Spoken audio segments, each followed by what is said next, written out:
Espanta-se, com razão, que, enquanto na América só os Estados Unidos possuem 17 jornais consagrados a essas matérias, sem contar uma multidão de escritos não periódicos, a França, o país da Europa, onde essas ideias foram mais prontamente aclimatadas, não possui um único. Início da nota da editora.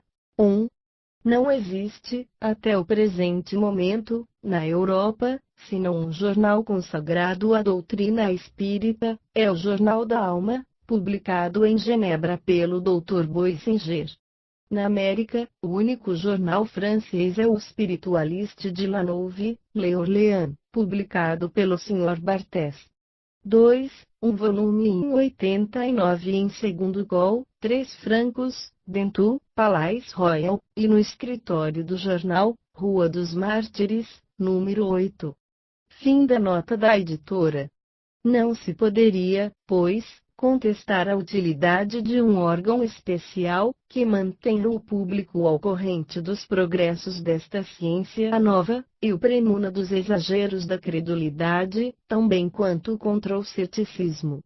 É essa lacuna que nos propomos preencher com a publicação desta revista, com o fim de oferecer um meio de comunicação a todos aqueles que se interessam por estas questões, e de ligar, por um laço comum, aqueles que compreendem a doutrina espírita sob o seu verdadeiro ponto de vista moral, a prática do bem e da caridade evangélica com relação a todo o mundo.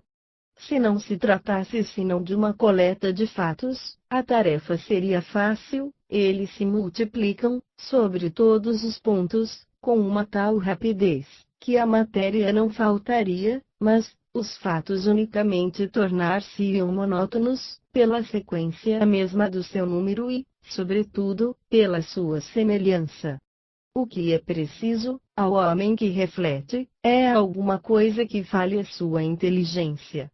Poucos anos decorreram desde a aparição dos primeiros fenômenos, e já estamos longe das mesas girantes e falantes que não foram senão a infância.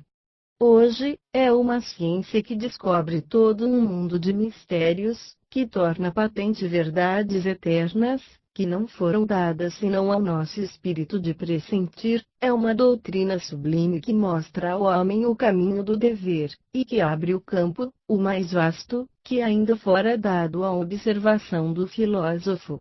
Nossa obra seria, pois, incompleta e estéril se permanecesse nos estreitos limites de uma revista anedótica, cujo interesse seria bem rapidamente esgotado.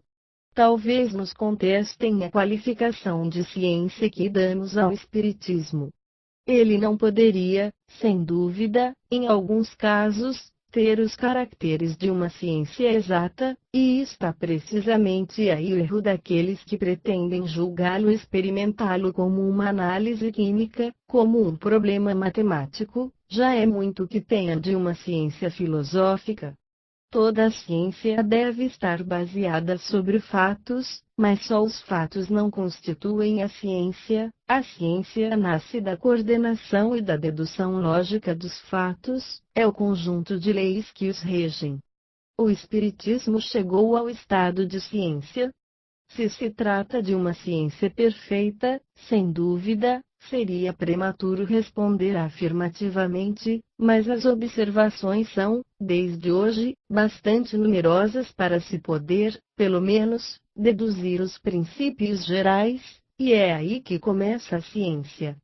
A apreciação razoável dos fatos, e das consequências que deles decorrem, é, pois, um complemento sem o qual a nossa publicação seria de uma medíocre utilidade, e não ofereceria senão um interesse muito secundário para quem reflita, e quer se inteirar daquilo que vê.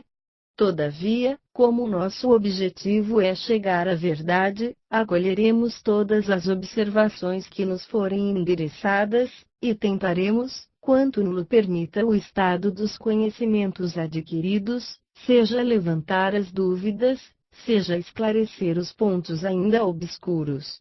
Nossa revista será, assim, uma tribuna aberta, mas, onde a discussão não deverá jamais desviar-se das leis, as mais estritas, das conveniências.